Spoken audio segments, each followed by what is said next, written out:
देखिए, नवरात्रि में देवी पूजन का विशेष महत्व बतलाया गया है और भगवती को कन्या के रूप में पूजा जाता है। एक पुराण में वर्णन आया है कि एक श्रीधर नाम का ब्राह्मण था। वो भगवती का बड़ा भक्त था, लेकिन उसके पास साधन नहीं था। वो चाहता था कि नवमी के दिन वो पूरे गांव को भंडारा दे, लेकिन वो इतना सामर्थ्यवान नहीं था। तो भगवती के सामने जाकर के बड़ा विनम्र भाव से वह रोने लगा। तो भगवती से प्रार्थना करता है कि हे भगवती, मैं पूरे गांव को भंडारा देना चाहता हूं, लेकिन मेरा इतना सामर्थ्य नहीं है। जब वो भगवती के सामने रो रहा था, विलाप कर रहा था, उसी समय भगवती जगदम्बिका उसके सरल स्वभाव पर रीझ करके कन्या के रूप में वहां प्रकट हो गई और भगवती ने कहा, तुम जैसा चाहते हो वैसी तुम्हारी इच्छा पूर्ण होगी। तुम पूरे गांव को भंडारा दे सकोगे, लेकिन उसके पहले तुम प्रतिदिन कन्याओं का पूजन करो। उन कन्याओं के पूजन के प्रताप से तुम्हारे पास सुख, शांति, समृद्धि इत्यादि सभी चीज की तुमको प्राप्ति होगी।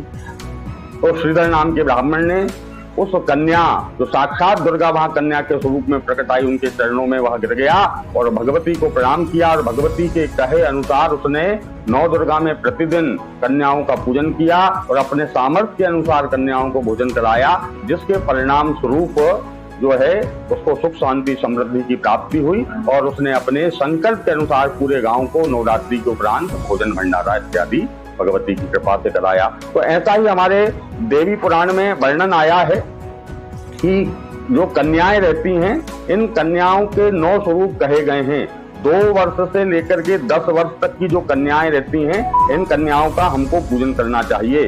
2 वर्ष की कन्या कुमारी कहलाती है, 3 वर्ष की कन्या त्रिमूर्ति कहलाती है, 4 वर्ष की कन्या कल्याणी कहलाती है, 5 वर्ष की कन्या रोहिणी कहलाती है, 6 वर्ष की कन्या कालिका कहलाती है, 7 वर्ष की कन्या सांभवी कहलाती है, 8 वर्ष की कन्या चंडिका कहलाती है, 9 वर्ष की कन्या दुर्गा कहलाती है और 10 वर्ष की कन्या सुभद्रा कहलाती है। तो 2 वर्ष से 10 वर्ष तक की अवस्था की इन अलग अलग कन्याओं का पूजन करने से व्यक्ति की समस्त मनोकामनाएं पूर्ण होती है। एक बात का व्यक्ति को विशेष ध्यान रखना चाहिए कि जब कन्याओं का हम पूजन कर रहे हैं, उन कन्याओं को देवी मान करके पूजन कर रहे हैं, तो वहां किसी प्रकार का वर्ग भेद, वर्ण भेद या जाति भेद नहीं करना चाहिए, क्योंकि हमारे शास्त्रों में लिखा है, विप्रा सर्वेष्टा संसिद्धये यशसे क्षत्रियोद्भवाम देशजाम धन लाभाय पुत्राप्ति शूद्रजाम यजेत।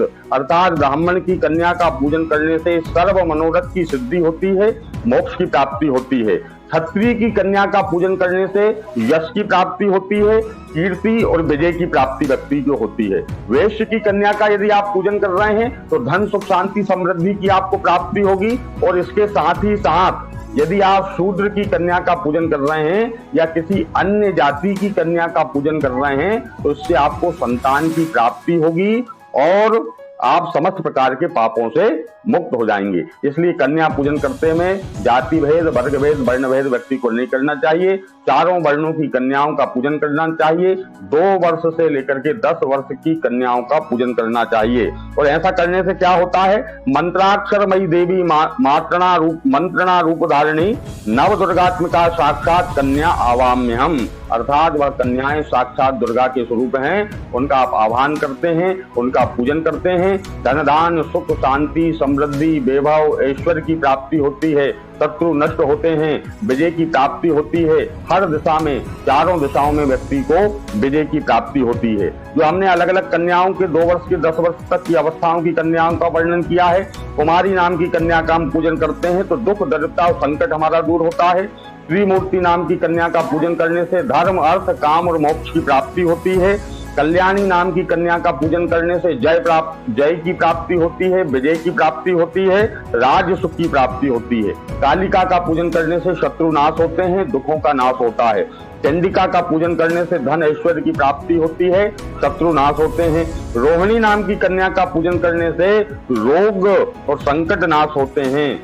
और सांभवी नाम की कन्या का पूजन करने से सम्मोहन शक्ति की प्राप्ति होती है, दुख, दरिद्रता का नाश होता है और व्यक्ति को संग्राम में विजय की प्राप्ति होती है। सुभद्रा नाम की कन्या का पूजन करने से पुण्य की प्राप्ति होती है, मनोरथ सिद्धि होती है। और दुर्गा नाम की कन्या का पूजन करने से मनोकामनाएं पूर्ण होती हैं, शत्रु नाश होते हैं। और किसी भी प्रकार का उग्र कार्य करना है, युद्ध में विजय प्राप्त करना है, किसी भी क्षेत्र में विजय प्राप्त करना है, तो उस दुर्गा नाम की कन्या का, उस दुर्गा नाम की उस अवस्था की कन्या का पूजन करने से हमको सर्वेश्वर की प्राप्ति होती है। ऐसा हमारे शास्त्रों में वर्णन है। द्विवर्षा सा कुमार युक्ता त्रिमूर्ति हाय नत्रिका चतुरब्दा तु कल्याणी पंचवर्षा तु रोहिणी षडब्दा कालिका प्रोक्ता चंडिका सप्तहायिनी अष्टवर्षा सांभवी स्याद दुर्गा तु नवयायिनी सुभद्रा 10 वर्षोक्ता नाम मंत्रई प्रपूजयेत। इस प्रकार कन्या साक्षात दुर्गा के महाकाली, महालक्ष्मी, महासरस्वती के स्वरूप हैं। उन कन्या स्वरूप का, उन देवी स्वरूप का पूजन करने से व्यक्ति को सर्वेश्वर की प्राप्ति होती है।